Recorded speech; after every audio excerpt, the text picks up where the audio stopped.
Assalamualaikum warahmatullahi wabarakatuh. Perkenalkan, nama saya Cindy Aulia Ananda, kelas akuntansi 2B. Di sini saya akan memaparkan materi tentang biaya tenaga kerja.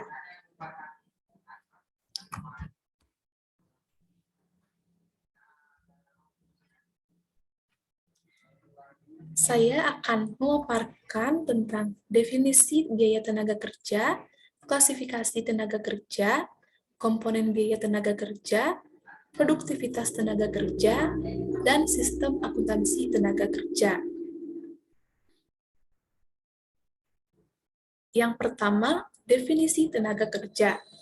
Tenaga kerja adalah setiap orang yang mampu melakukan pekerjaan guna menghasilkan barang atau jasa, baik untuk memenuhi kebutuhan sendiri maupun untuk masyarakat.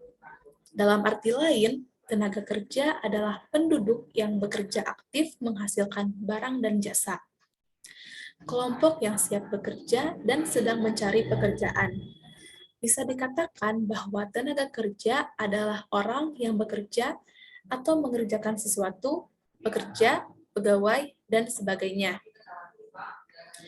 Sedangkan biaya tenaga kerja adalah sejumlah uang yang dibayarkan kepada pekerja dan pegawai yang melakukan pekerjaan di perusahaan. Terdapat perbedaan penting antara gaji dan upah yang harus dipahami. Upah merupakan pembayaran yang dilakukan untuk biaya tenaga kerja. Biasanya, upah akan dibayarkan pada rekening biaya tenaga kerja langsung. Sedangkan gaji merupakan pembayaran yang dilakukan kepada pekerja atau pegawai berdasarkan rentang waktu seperti gaji mingguan, gaji bulanan, atau gaji tahunan. Gaji akan dibebankan ke rekening biaya overhead perusahaan. Yang kedua, ada klasifikasi biaya tenaga kerja. Yang pertama, ada biaya tenaga kerja langsung. Apa itu biaya tenaga kerja langsung?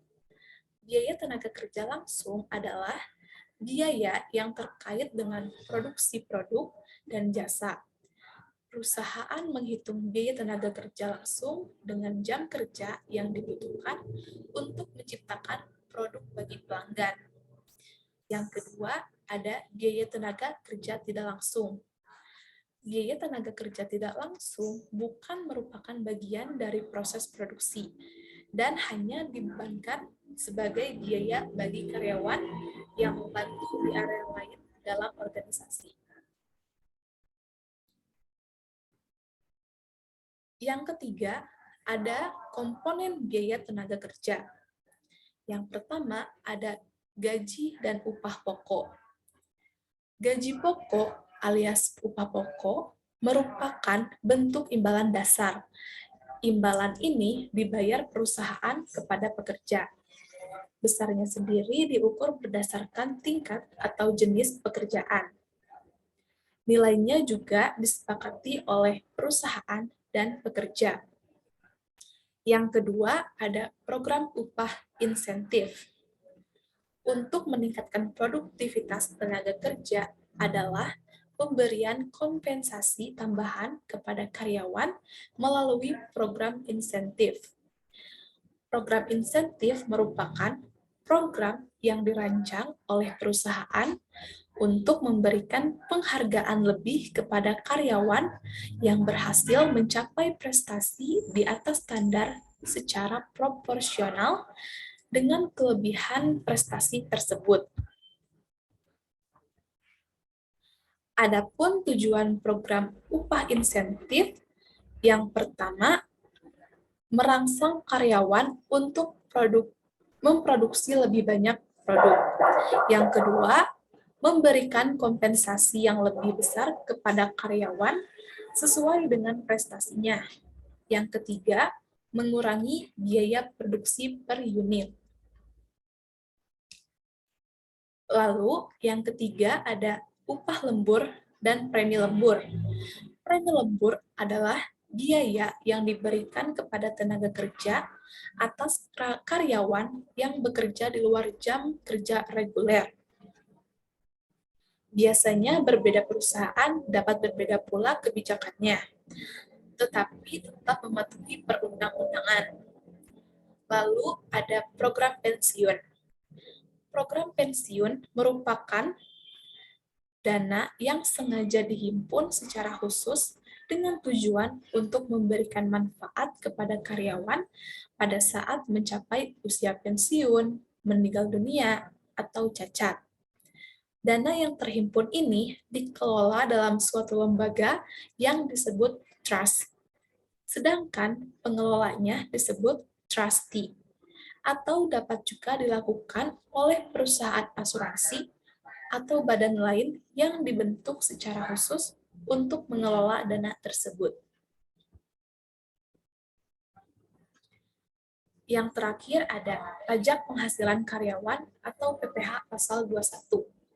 Pajak penghasilan pasal 21 atau PPh 21 merupakan jenis pajak yang dikenakan terhadap penghasilan berupa gaji, upah honorarium, tunjangan, dan pembayaran lain yang diterima oleh pegawai, bukan pegawai, mantan pegawai, penerima pesangon, dan lain sebagainya.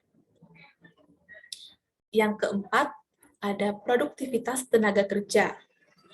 Produktivitas tenaga kerja menggambarkan hubungan antara output yang dihasilkan oleh tenaga kerja dan input yang digunakan.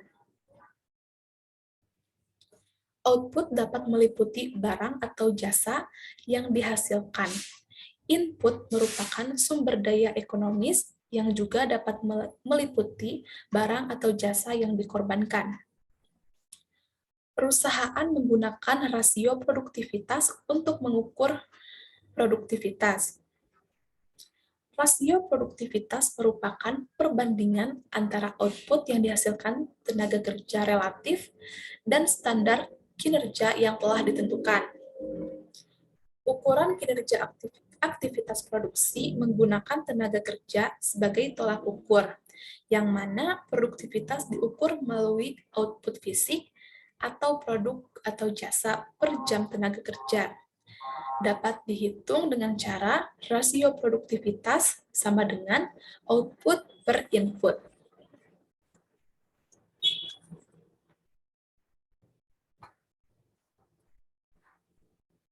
Produktivitas dinyatakan meningkat apabila sesuai dengan hal-hal berikut. Yang pertama, output bertambah dengan input yang sama.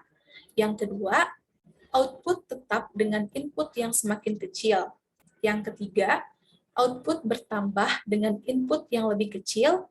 Yang keempat, output dan input bertambah dengan proporsi penambahan output yang lebih besar dibandingkan dengan penambahan input. Yang kelima, output dan input berkurang dengan proporsi pengurangan output yang lebih kecil dibandingkan dengan pengurangan input. Yang kelima ada sistem akuntansi tenaga kerja yang meliputi 1. Perekrutan atau pencarian, seleksi, dan penempatan. Yang kedua, pendidikan dan pelatihan. Yang ketiga, promosi, mutasi, dan demosi. Yang keempat, kesehatan dan keamanan kerja. Yang kelima, rekreasi. Yang keenam, studi gerak dan waktu. Yang ketujuh, hubungan industrial dan perburuhan. Dan yang kedelapan, pemberhentian dan pemutusan hubungan kerja.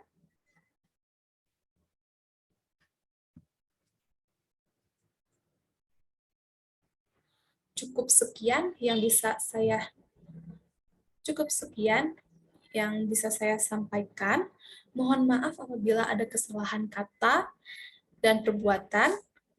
Terima kasih. Wassalamualaikum warahmatullahi wabarakatuh.